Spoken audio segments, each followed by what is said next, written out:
Tu reacción al saber que tienes HBO Max. Si eres todo claro y tienes servicios en casa a tu nombre, ya tienes HBO Max incluido por el resto del año. Regístrate en claro.com.co y siente el poder de poder ver más. Con Claro puedes todo. Canal F, contenido adulto.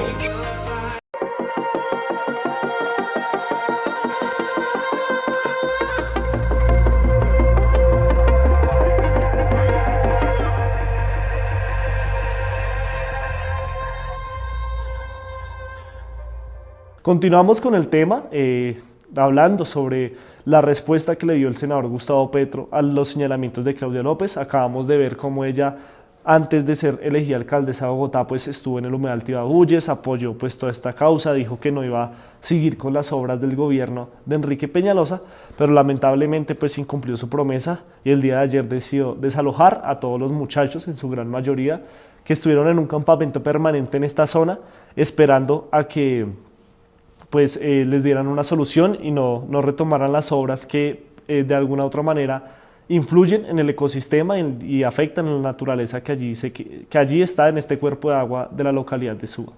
Bueno, ahora el senador Gustavo Petro no fue indiferente a los señalamientos públicos de la alcaldesa Claudia López durante la emisión de la primera edición de Noticias Caracol.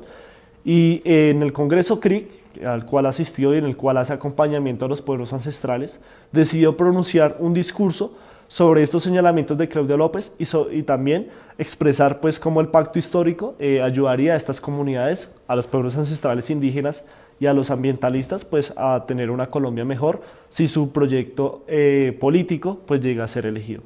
Adelante con la intervención de Gustavo Petro en la organización indígena del CRIC. Constructivas, sólidas, pilar de la sociedad colombiana y de la sociedad latinoamericana. Sí, hace como 32 años, 33, siendo yo un joven de 28 años, caminé por este páramo que llamábamos el páramo de las Moras, muy cerca a Mosoco, en su jurisdicción, sin que nos vieran, caminando de noche, como 13 días para llegar aquí. Un mes estuvimos también en unas deliberaciones no tan multitudinarias. De un grupo de jovencitos no teníamos ninguna cara. Hoy veo aquí a Otoniel, que me acompañó, lleva varios aquí. Todos canosos.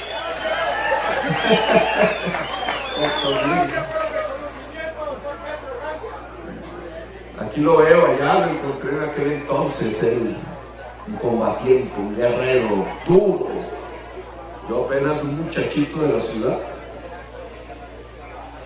Y ahora me pregunto, ¿qué sería si por alguna razón ese muchacho de 28 años aquí en el páramo, el campo reencuentro que llamábamos, durmiendo en esa noche de pronto, porque me perdió el niño indígena que me conducía, Misael se llama, aún me acompaña, y tuve que dormir allí sobre un colchón de hojas de frailejón, engarrotado porque llovía, pensando en dónde estaría mi familia en ese entonces, cómo alguien me iba a rescatar de algo que me parecía durísimo, la noche del páramo lluvioso.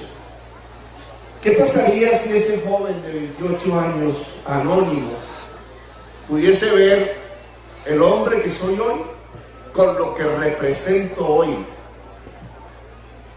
Si eso se pudiera dar, digamos, ese muchacho Petro, miembro del M19, allí, arrancado del cuello,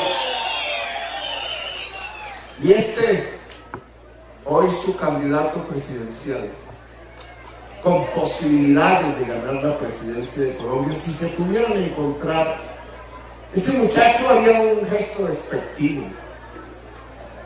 No creo en usted. No es posible llegar a la presidencia por votos. No es posible a través de unas elecciones. Quizás pensaría en aquel entonces que el poder pueda ser entregado al pueblo, porque eso era lo que quería. No quería un poder para mí, no quería ni siquiera un poder para quienes nos uniformábamos bajo una bandera. Queríamos un poder para la gente del común, sencilla, una democracia, porque una democracia significa el poder del pueblo.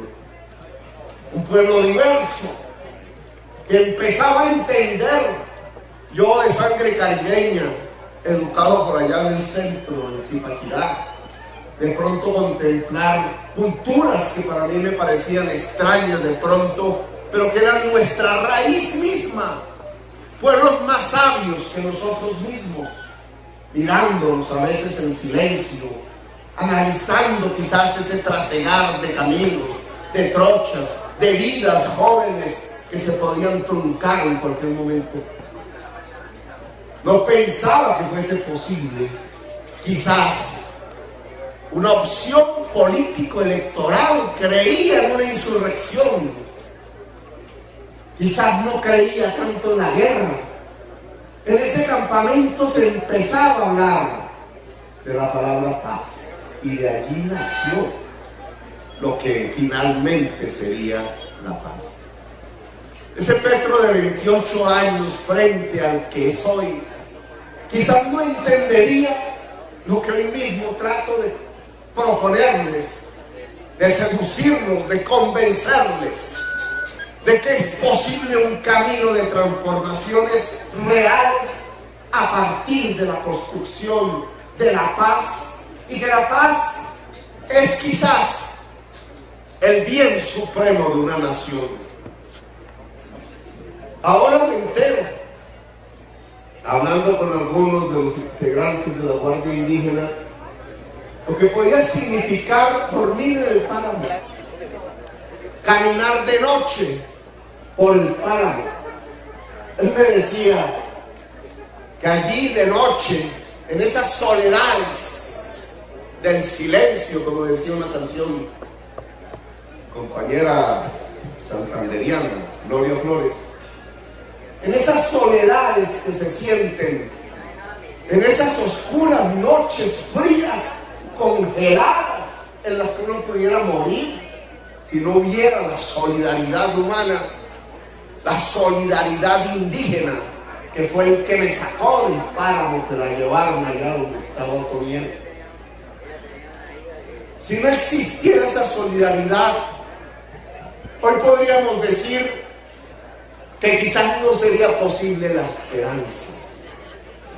Bueno, ese indígena ahora, miembro de la Guardia, me enseñó hoy, 33 años después, que los que caminaban y caminan de noche por esos páramos se llenan de los espíritus, de lo vivo, de los animales, de la nanta, del venado, de la serpiente, espíritus que enseñan a resistir.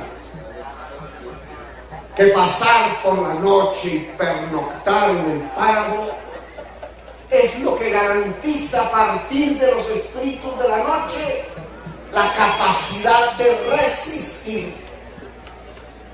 Y hoy, 33 años oyendo esa palabra, puedo decir que efectivamente por caminar de noche en esos páramos y pernoctar en él, el páramo de las Moras, he resistido.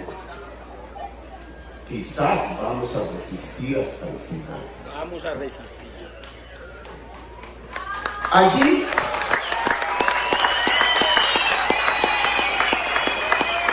nació la posibilidad de la paz. Y hoy, 33 años después, nos enfrentamos después de tanta masacre, de tanto asesinato, de tanta injusticia en Colombia, de tanta incapacidad de quienes gobiernan para solucionar problemas concretos de la gente, de tanto cinismo de quienes gobiernan, que son capaces de condenar a una juventud a morir, como si no fuera la juventud de la patria, del país, como si se tratara de gente extraña, de cosas a las que hay que eliminar lo más pronto posible. Ese cinismo de tratar a una sociedad como si fuese una sociedad de esclavos, ese cinismo de una élite colombiana que aún cree que es dueña de la esclavitud, que es dueña de la tierra, que es dueña de la riqueza para sí, que es dueña de las decisiones y que tiene todo el derecho divino, creen ellos, de gobernar por la eternidad, de construir lo que yo llamo una democracia hereditaria. Hoy sabemos las circunstancias de crisis a que han llevado a Colombia. Una crisis integral, yo la llamaría una crisis vital, una crisis de la vida.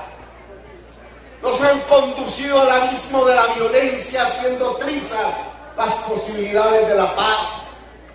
Nos han conducido al hambre.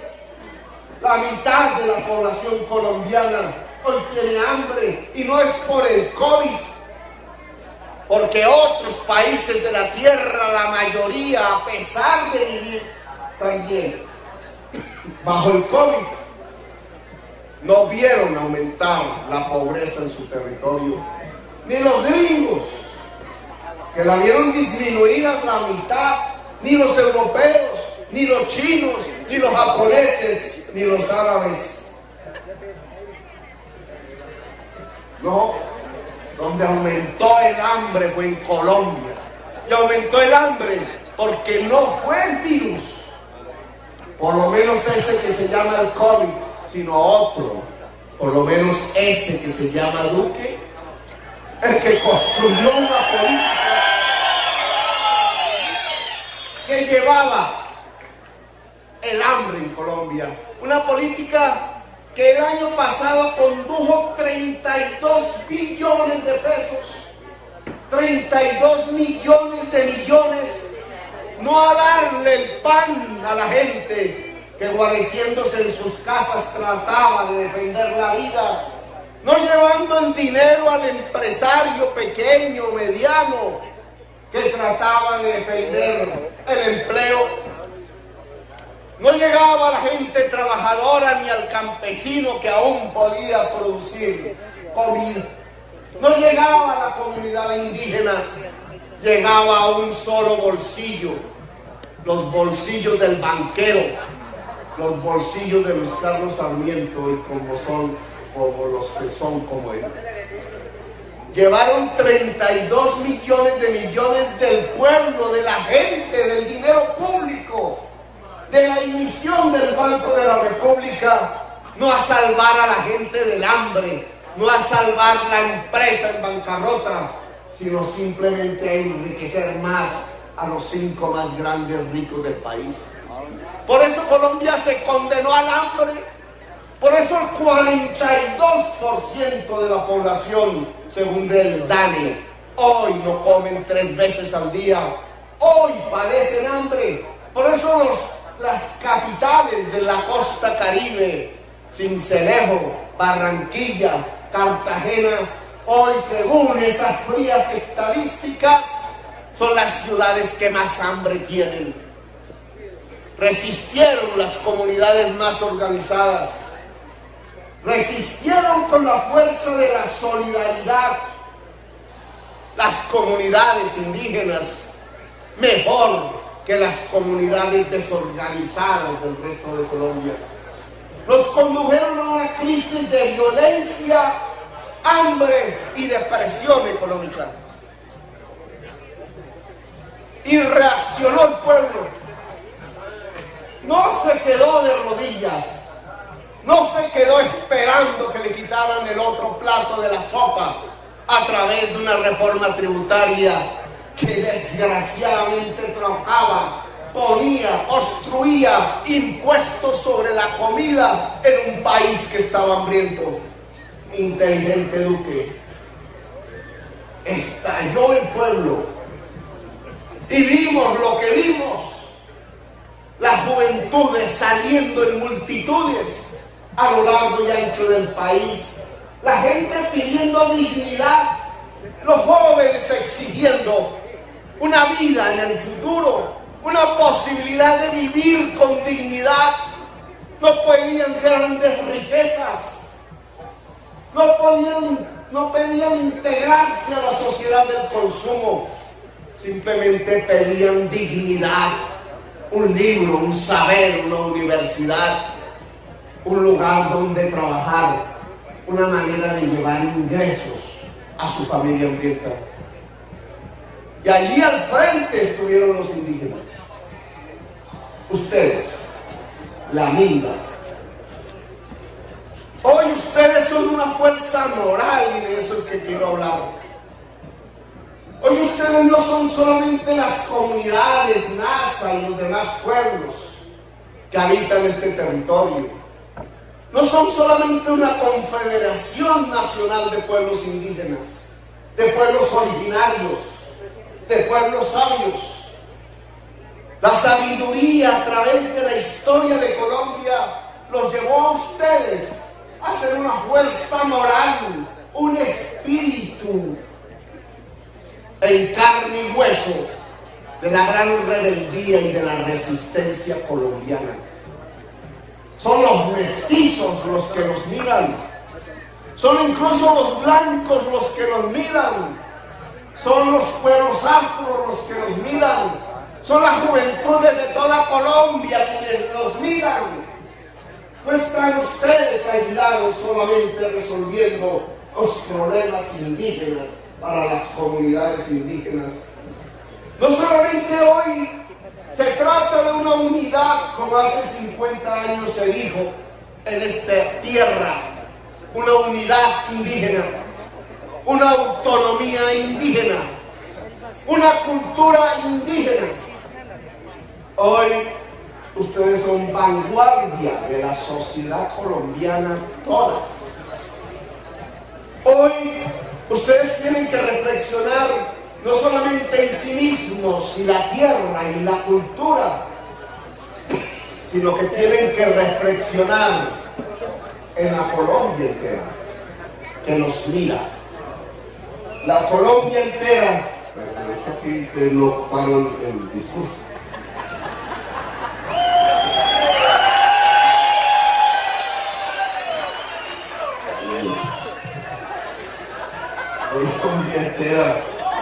Colombia entera nos mira.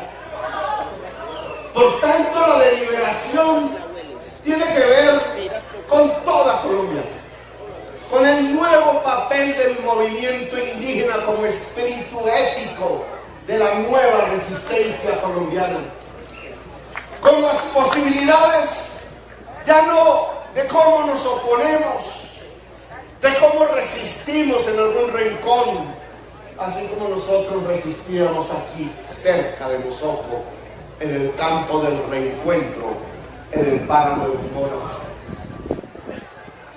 No es como ese joven de 28 años pensaba, resistir, tratar de sobrevivir, tratar de mantener una bandera en alto.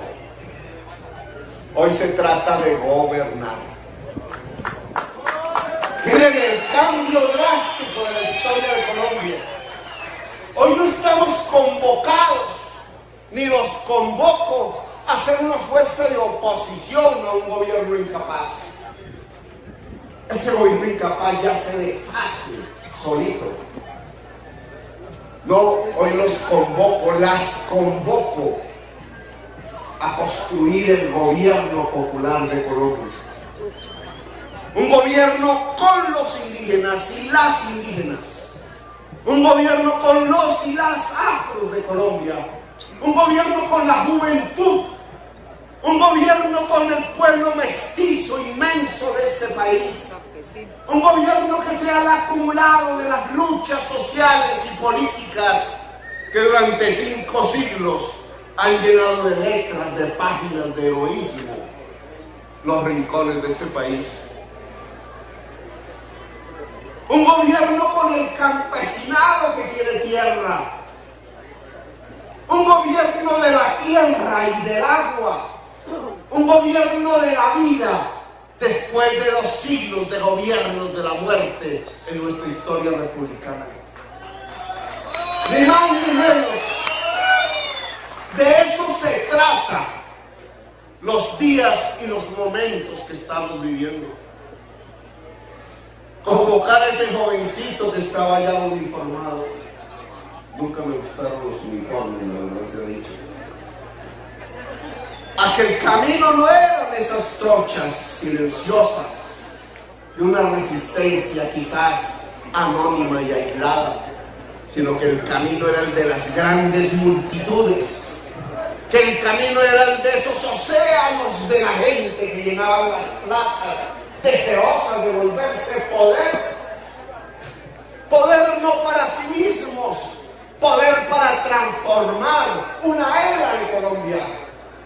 Una era de Colombia que ha sido de atraso, de ignorancia conducida por los gobiernos, de violencia, por una era nueva, de paz, de democracia real y multicolor, donde todas y todas puedan ser como quieren ser, donde todas las culturas se puedan encontrar y dialogar, donde toda esta diversidad del Cauca, por ejemplo, pueda caber en el Cauca.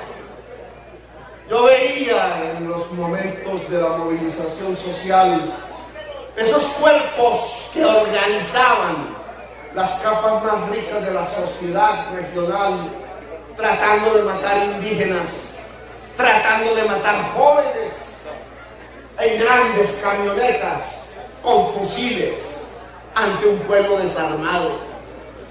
A veces pensaba que en sus cabezas habían llegado incluso noticias falsas, que es que los indígenas van armados, que es que les van a quitar las casas, que es que les van a cerrar sus colegios privados. Y era falso.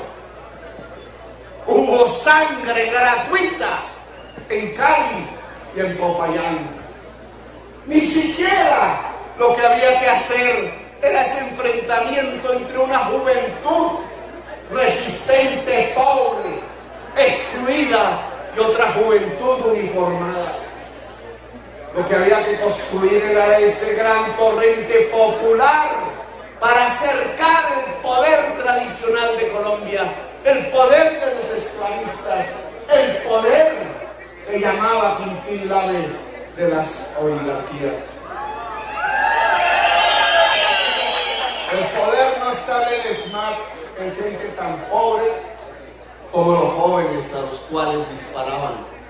El poder no está en el uniformado de la policía, al cual no lo dejan entrar ni siquiera al club de oficiales de la policía, al cual, si no tiene 120 millones de pesos en el bolsillo para pagar la escuela de cadetes, no puede volverse oficial.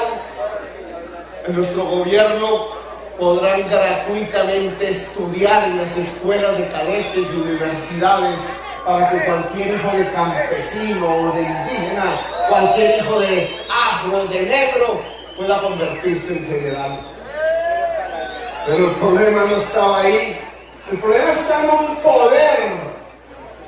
poder decrépito, un poder carcomido en su propia degeneración mafiosa, un poder que ya no puede hablar de propuestas, y por eso no se dignaba a acercarse a hablar ni con los indígenas y después ni con los jóvenes.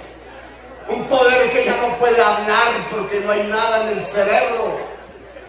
Un poder que no puede hablar porque ya no tiene nada en el corazón, porque es un simple cascarón vacío de una parte vieja de la historia de Colombia, a la cual hay que pasar la página. Ahora se trata de cambiar ese poder. La gran minga hoy de la diversidad de toda la sociedad colombiana, de los pueblos mestizos, negros, indígenas, juveniles, de los pueblos femeninos de este país, de la enorme cultura de Colombia, que espera convertirse en una gran nación como Bolivia y más allá, una nación absolutamente democrática y en paz. Hoy esa nación necesita cambiar el poder. La Minga ya no es la carretera. La Minga de los jóvenes ya no es la barricada en un barrio popular. Ahí nos tienden las trampas. Perdemos la historia. Nos dividen.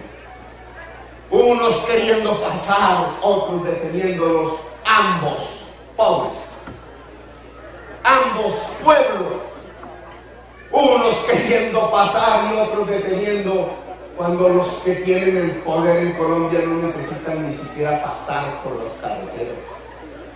Por las carreteras no pasan sino los grandes tractomulas llenas de cargamentos de cocaína donde amasan sus dinerales. No, hoy la Minga, y este es el tema de reflexión que quiero dejarles, la Minga tiene que ver con la urna electoral.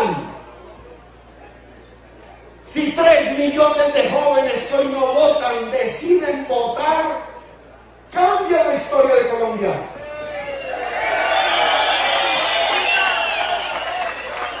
Produce un efecto 100.000 veces más eficaz y poderoso que el bloqueo y que el combate contra el SMAT. Trampa. Si 3 millones de jóvenes deciden inscribir la cédula y salir a votar, cambien el poder, cambian la esencia de lo que está conduciendo a este país al abismo. Cambian el Congreso de la República y en lugar de tener esos grandes terratenientes, los Valencias, los descendientes de los Mosquera, los descendientes de los esclavistas, que hoy echan discursos y hacen leyes en su propio favor, que no hace mucho decían que en el Cauca había que construir un muro para dividir las etnias, que financian a quienes asesinan, a quienes son los asesinos. Los podemos reemplazar por gente del pueblo, los podemos reemplazar por Aida, o Feliciano, o Norman, o la dirigente campesina, o los dirigentes afros, la gente sencilla que trabaja. ¿Quién dijo que en una democracia los que hacen las leyes son las mafias del narcotráfico y los asesinos? En una democracia quien hace las leyes es el pueblo. Y hoy tenemos una oportunidad si queremos convocar el alma de Colombia, el corazón de Colombia. Ese país de 50 millones de almas. Si lo convocamos, es a cambiar de verdad a Colombia. Cambiar a Colombia pasa por cambiar el Congreso de la República. El Congreso de la República ya no debe ser de los grandes hacendados, sino de la gente que quiere la tierra, de la gente que quiere la cultura, de la gente que quiere el agua, de la gente que quiere la vida, de la gente que quiere la paz. Hoy llegó el momento de sacar del Congreso a los guerreristas, a los asesinos. Hoy llegó el momento de llenar el Congreso de quienes quieren hacer la paz, de quienes quieren un país de gente sencilla pero digna, de quienes quieren un país de gente sabia. Ustedes son el pueblo sabio de Colombia. Por tanto, les solicito, les imploro, convoquen el alma de la nación colombiana. Ya el camino no es la carretera, Dan camino como ese joven de 28 años que aún por ahí en su espíritu debe andar en ese páramo en los recuerdos. No es ese el camino de las tropas. Hoy el camino es el de las urnas para conquistar el poder. Hoy el camino es el más eficaz. Cambiar la historia de Colombia de manera definitiva. No vamos a tener 5 siglos más de resistencia, eso tiene que cambiar ahora. Quienes tienen que hacer las leyes son la gente que trabaja en este país. Y de ahí, quien tiene que gobernar a Colombia es una inmensa coalición de la gente sencilla.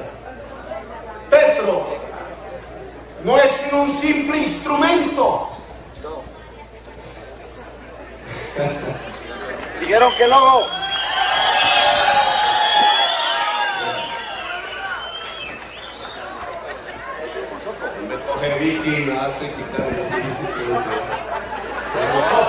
Es anti-COVID. Es anti-COVID, es remedio. Petro es un simple instrumento. Es un significado de luchas que el pueblo me ha puesto ahí. A veces me da susto, miedo. A veces cuando veo estas grandes manifestaciones tiembla el corazón. Me pregunto, ¿seré capaz? Yo simplemente soy un instrumento de una historia, y la historia son ustedes. Un instrumento para que ayude a que el pueblo cambie esa historia. Por eso conquistar la presidencia. Alguna vez se lo propuso Quintín Lavera. Mucho tiempo atrás, casi un siglo, alguna vez se lo propuso el último oficial del Ejército Libertador, un general indígena de Chaparral, Tolima, Pijao. José María Melo se llamaba y fue el único presidente indígena de Colombia. El Ejército Libertador, imagínense, el que había peleado con Melo de teniente, un muchachito quizás más joven que yo cuando estuve en nosotros. Un teniente que peleó en Junín, Bomboná, Ayacucho. Teniente y oficial de Bolívar. Y allá en 1854 era el jefe de ese ejército, vuelto general. Y los artesanos de Bogotá, la gente que trabajaba, los obreros de la mano, lo convocaron ante un momento en donde un gobierno pretendía liberar las importaciones y arruinar la industria nacional. Miren qué cercano es a lo que sucede hoy.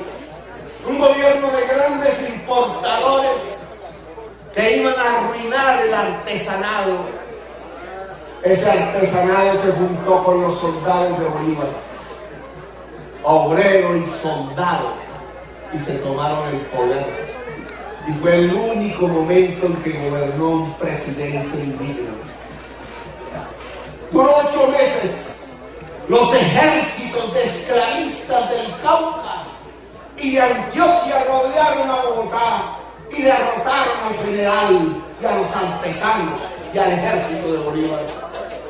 Y miren la historia, el simple hecho de que un soldado libertador y un obrero artesano se juntaran en el poder, condenó al general Melo al exilio. Es el único presidente de Colombia cuyo cadáver no está enterrado en este país.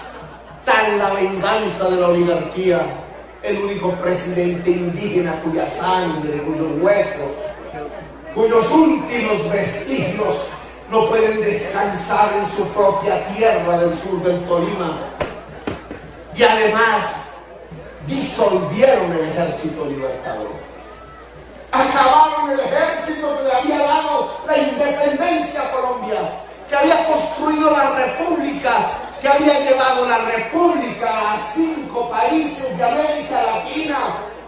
La oligarquía de esclavistas del Cauca disolvieron definitivamente el ejército de Bolívar y no dejaron entrar el cadáver fusilado del último presidente, único presidente indígena. Bueno, no tengo sangre indígena, seguro. No puedo considerarme por el desarrollo cultural, por las formas que me tocó vivir, parte de una comunidad. Mi comunidad es el pueblo. Pero sí quiero repetir esa historia. Reconstruir un ejército libertador, no un ejército represivo, un ejército democrático, una policía democrática que le sirva a los derechos y las libertades de la gente sencilla del común y que deje de arrodillarse a los poderosos narcotraficantes y a los mafiosos políticos. Reconstruir ese presidente indígena en lo que quería hacer, que era proteger el trabajo nacional, proteger de importaciones de alimentos cuando la comida se puede sembrar y cosechar y procesar en Colombia. Proteger ese trabajo manual que hoy por hoy, moderno, con tecnologías, puede disparar la industria nacional, poder enriquecer a los pobres que no necesitan empobrecer a los ricos. Colombia puede ser próspera porque vivimos en uno de los países más hermosos de la tierra. Eso es lo que pretendo. Quizás como un heredero del general José María Melo, el único presidente indígena de Colombia, yo los convoco a instaurar un gobierno popular en Colombia. Llegó la hora de gobernar. No llegó simplemente la hora de protestar. La protesta es legítima, pero este momento de la historia no es solamente el de la protesta. Este momento de la historia es la de tomar el gobierno. Y el camino de la toma del gobierno implica 2 condiciones. Que ustedes puedan convocar al conjunto de la nación colombiana como la fuerza y el espíritu ético que son. Que puedan pensarse como parte y vanguardia de la gran sociedad colombiana. Que puedan convocar a sus juventudes a lo largo y ancho del territorio, a sus mujeres, a la gente mestiza, a la gente diversa. Primera gran conclusión, primer pilar de la transformación de Colombia, y que vayamos con decisión, que organicemos la gran movilización social hacia las urnas y el cuidado del voto, hacia no dejarnos robar en ninguna parte de Colombia el voto del pueblo y a lograr que ese voto del pueblo cambie la historia de Colombia. Les solicito que convoquen a la nación colombiana a gobernar Colombia, a ser dueña de este territorio, a desatar la gran cultura nacional diversa, multicolor, a desatar las grandes fuerzas que puedan defender el agua de estos páramos del cambio climático, para defender ese agua de la crisis climática. Ya no solamente podemos actuar aquí, nos toca actuar en todo el mundo. Nos toca actuar convocando a la humanidad por su sobrevivencia, por su propia vida. La crisis climática es el gran castigo que el capital en su codicia, amasando y amasando y usando más y más petróleo y carbón. La sangre de la tierra, decían los Huguas, ha desatado la muerte total, la posibilidad de la extinción de la vida toda, incluida la de la especie humana. Son tiempos de emergencia de la vida en el planeta Tierra. Son tiempos de crisis civilizatoria. Y aquí la sabiduría de ustedes. Ustedes ya sabían que lo vivo fluye, que el hombre está igual que la mujer y que la mujer está igual que las hojas de los árboles del fraile Johnson en que dormía, y que la vida no es posible sin el agua, y que el agua y el ser humano son juntos y se pueden intercambiar. Esa sabiduría ya existía, y ese mensaje es el que necesita la humanidad hoy. Hoy la humanidad sabe que está apenas a unas décadas de su colapso final. El COVID es apenas el primer campanazo. Y no se trata entonces de que salgamos corriendo del miedo. Se trata de afrontar la realidad. Se puede defender la vida. Se puede defender la especie humana. Podemos detener el homicidio palabreja que hay que inventar, que no es más que el homicidio de todo lo viviente por un capital codicioso que usa intensivamente el carbón y el petróleo. Podemos convocar a esa humanidad si somos capaces de tomar pacíficamente en las urnas el gobierno, construir el gobierno popular, construir el gobierno indígena, construir el gobierno de la diversidad, construir el gobierno de la vida y del agua, construir el gobierno de la cultura y el saber, hacer a toda la sociedad colombiana una sociedad tan sabia como sabios son los pueblos originarios. Ese es el momento al que estamos convocados. Nos quedan unos meses. Esta reunión es fundamental. Las decisiones deben ser firmes para ir a la urna. No los convoca un politiquero, ni un dueño de esclavos, ni un engañador de oficio. Los convoca un muchacho que aquí en estos páramos aprendió la palabra resistencia. Los convoca alguien que desde abajo supo llenar de fuerza popular, supo llenar el alma popular de esperanza. Ese camino está abierto, es posible. Solo nos pueden ganar con el fraude. Somos mayoría. Y el fraude se puede eliminar si el pueblo se organiza. Queremos muchos indígenas, hombres y mujeres, senadores, representantes a la Cámara. Muchos negros y negras haciendo leyes. Muchos jóvenes transformando el país. Vamos con decisión a construir, como con José María Melo, pero ahora sí, como una era de historia, un nuevo gobierno popular para que Colombia sea un país productivo, democrático y en paz.